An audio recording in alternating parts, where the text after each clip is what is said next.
ഇതിൽ നമ്മൾ ഏറ്റവും അധികം ഇപ്പോൾ ആകാംക്ഷയോടുകൂടി ഒരുപക്ഷെ ലോകം ചർച്ച ചെയ്യുന്നത് ഇറാന്റെ പരമോന്നത ആത്മീയ നേതാവ് അയത്തുള്ള അലി ഖംനൈ കൊല്ലപ്പെട്ടിട്ടുണ്ടോ ഇല്ലയോ എന്നുള്ളതാണ്.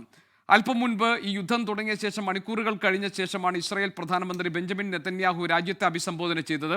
അതിൽ ഇത് മിഡിൽ ഈസ്റ്റിനെ, അതായത് മധ്യപൂർവേഷ്യയുടെ മുഖച്ഛായ മാറ്റുന്ന ഒരു ആക്രമണമാണ്, ഒരു പദ്ധതിയാണ് നടപ്പാക്കിക്കൊണ്ടിരിക്കുന്നതും ഇത് ഇറാനിലെ ജനതയെ സഹായിക്കാൻ വേണ്ടിയുള്ള ഇടപെടലാണ് തങ്ങൾ നടത്തിക്കൊണ്ടിരിക്കുന്നതെന്നുള്ളൊരു അവകാശവാദം ഉന്നയിച്ചു. അതിനിടയിൽ അദ്ദേഹം പറഞ്ഞൊരു ഭാഗമാണ് അയത്തുള്ള അലി ഖംനൈ കൊല്ലപ്പെട്ടതായി സംശയിക്കുന്നുണ്ട്, അത് സംബന്ധിച്ചുള്ള കൂടുതൽ വിവരങ്ങൾ വരാനിരിക്കുന്നു എന്നത്. ഇപ്പോൾ അല്പം മുൻപ് റോയിറ്റേഴ്സ് റിപ്പോർട്ട് ചെയ്യുന്ന ഒരു വാർത്ത, ഒരു ഇസ്രയേൽ ഉദ്യോഗസ്ഥനെ ഉദ്ധരിച്ചുകൊണ്ട് റിപ്പോർട്ട് ചെയ്തിരിക്കുന്നത് അയത്തുള്ള അലി ഖംനൈ കൊല്ലപ്പെട്ടു എന്നും അദ്ദേഹത്തിൻ്റെ മൃതദേഹം കണ്ടെടുത്തിട്ടുണ്ട് എന്നുള്ളതുമാണ്. സ്ഥിരീകരിക്കാതെ നിൽക്കുന്ന ഈ വാർത്ത ഒരു അവകാശവാദം എന്ന നിലയിലാണ് ഇപ്പോൾ പുറത്തു വന്നിരിക്കുന്നത്.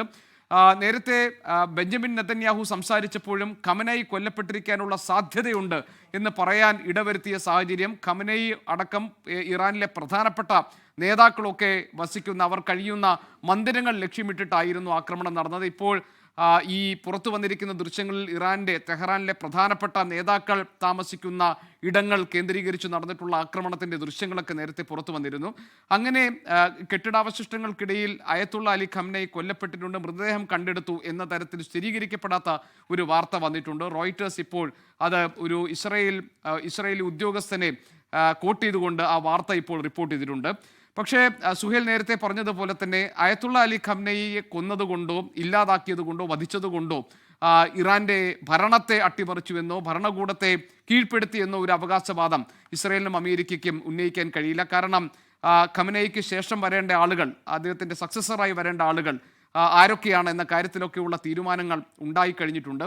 മാത്രമല്ല ഈ സംവിധാനം എന്ന് പറയുന്നത് നമ്മൾ പറഞ്ഞതുപോലെ ഇറാൻ റെവല്യൂഷണറി ഗാർഡ് കോർപ്സ് എന്ന IRGC ഈ സംവിധാനങ്ങൾ പൂർണ്ണമായി ഈ ഇറാനിലെ ഭരണകൂടത്തെ നിലനിർത്താനും ആ സംവിധാനത്തെ മുന്നോട്ട് കൊണ്ടുപോകാനും ഉള്ള ഒരു അതിനുവേണ്ടിയുള്ള എല്ലാ തരത്തിലുള്ള ഇടപെടലുകളും നടത്തിയിട്ടുണ്ട്. അതുകൊണ്ട് ഒരു അധികാര അട്ടിമറി, അല്ലെങ്കിൽ ഇതിനു മുൻപ് ഇറാഖിൽ കണ്ടതുപോലെ, ലിബിയയിൽ ഉണ്ടായതുപോലെ, ഇപ്പോൾ വെനസ്വേലയിൽ സംഭവിച്ചതുപോലെ ഒരു അധികാര അട്ടിമറി എന്നത് അത്ര എളുപ്പത്തിൽ ഇറാന്റെ കാര്യത്തിൽ നടക്കില്ല എന്ന് ഉറപ്പാണ്.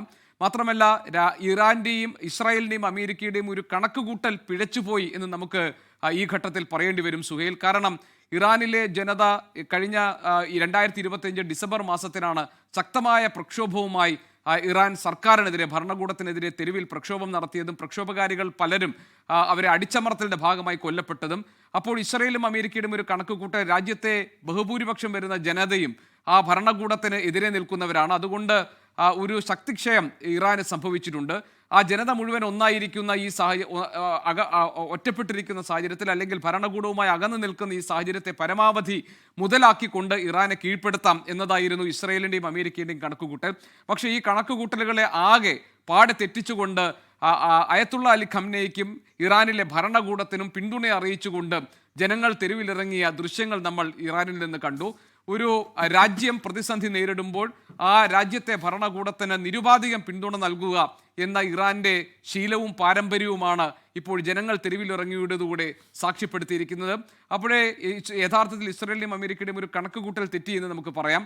അയത്തുള്ള അലി ഖംനൈ കൊല്ലപ്പെട്ടിട്ടുണ്ടോ ഇല്ലയോ എന്ന കാര്യത്തിൽ ഇപ്പോഴും സ്ഥിരീകരിച്ചിട്ടുള്ള ഒരു വിവരം വന്നിട്ടില്ല. മാത്രമല്ല ഇറാൻ നേരത്തെ പ്രതികരിച്ചത് വൈകാതെ തന്നെ അയത്തുള്ള അലി ഖംനൈ മാധ്യമങ്ങളെ കാണും, അദ്ദേഹത്തെ ലോകത്തിന് കാണാൻ കഴിയുമെന്നുള്ളതാണ്. ഏതായാലും അതിതുവരെ സംഭവിച്ചിട്ടില്ല. പക്ഷേ അയത്തുള്ള അലി ഖംനൈ കൊല്ലപ്പെട്ടു എന്ന മറുഭാഗത്ത് ഉയർന്ന അവകാശവാദങ്ങൾ സ്ഥിരീകരിക്കാവുന്ന തരത്തിലുള്ള തെളിവുകളോ വിവരങ്ങളോ ഇതുവരെ പുറത്തു വന്നിട്ടുമില്ല. സുഹേൽ, ഇനി നമ്മുടെ മുന്നിലുള്ള പ്രധാനപ്പെട്ട പ്രശ്നം ഇത് ഒരു ഓൾ ഔട്ട് വാർ, ഒരു സമ്പൂർണ്ണമായ യുദ്ധമായി മാറാനുള്ള സാഹചര്യമുണ്ടോ എന്നുള്ളതാണ്. അതിന് ഈ പ്രശ്നപരിഹാരത്തിന് വേണ്ടിയുള്ള ഒരു നമ്മൾ പറയാം ബാക്ക് ചാനൽ ടോക്സോ നെഗോസിയേഷൻസ് ഒന്നും തന്നെ ഇതുവരെ നടക്കുന്നില്ല എന്നാണ് BBC പോലെയുള്ള അന്താരാഷ്ട്ര മാധ്യമങ്ങൾ റിപ്പോർട്ട് ചെയ്യുന്നത്. ഒരു തരത്തിലും ഈ യുദ്ധം അവസാനിപ്പിക്കാനോ ഏതെങ്കിലും തരത്തിലൊരു നെഗോസിയേഷൻ ടേബിളിലേക്ക് ഈ കാര്യങ്ങൾ വീണ്ടും എത്തിക്കാനോ ഉള്ള ശ്രമങ്ങൾ അങ്ങനെ ഉന്നത തലങ്ങളിൽ നടക്കുന്നില്ല.